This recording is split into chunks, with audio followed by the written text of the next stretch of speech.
In the small town of Ravens Hollow, the locals spoke in hushed tones about the old forest that bordered the town. It was said that the woods were alive with voices, echoes of the past, that could drive a person mad. No one ventured into the forest after dark, for fear of the whispers that lingered in the shadows. One brisk autumn evening, a group of teenagers, eager for a thrill, decided to test the legends. Sarah, the ringleader, laughed off the warnings from the elders. "It's just a bunch of old stories," she said, her voice carrying a bravado she didn't quite feel. The group, Sarah, Mark, Lisa, and Jake, entered the forest as the sun dipped below the horizon. The trees loomed tall and twisted, their branches like skeletal fingers against the darkening sky. The air grew colder, and an eerie silence enveloped them. "Let's split up," Sarah suggested, her tone wavering slightly. "We'll cover more ground that way." Reluctantly, they agreed and paired off.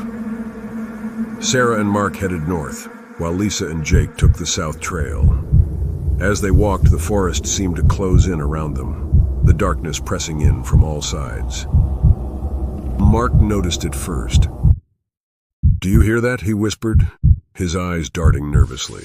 Sarah strained to listen. At first there was nothing but the rustle of leaves.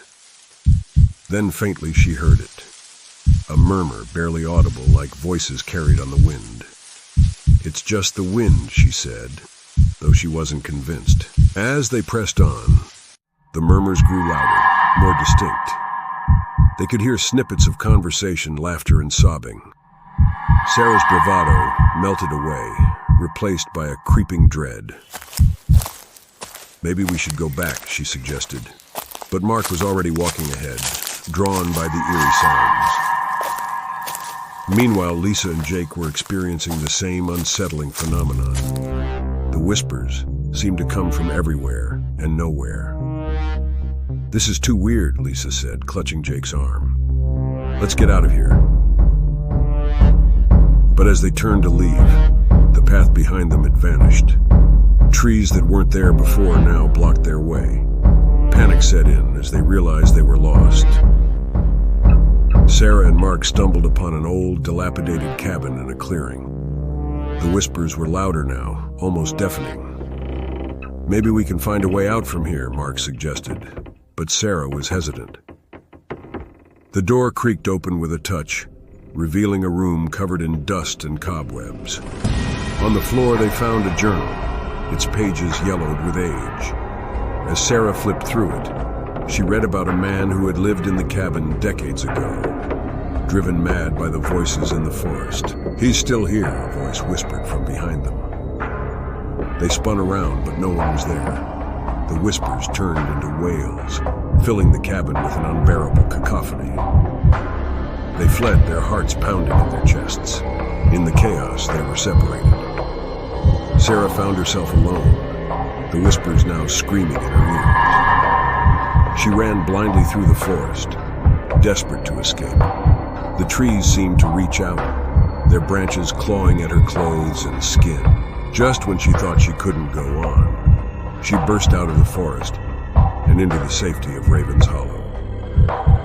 Gasping for breath, she looked around for her friends, but they were nowhere to be found. Days turned into weeks, and the search parties found no trace of Mark, Lisa, or Jake. Sarah was haunted by the whispers, unable to escape their incessant torment. The townspeople whispered about the forest, but now their warnings held a new urgency. Never ventured near the woods again, but the echoes followed her, a constant reminder of the darkness that lay within. Ravens Hollow remained a quiet town, but the forest stood as a silent sentinel, guarding its secrets and waiting for the next souls brave or foolish enough to enter its depths. Thank you for watching. Hit the like button and do not forget to subscribe. Also, if you have any horror stories, do share them in comment box.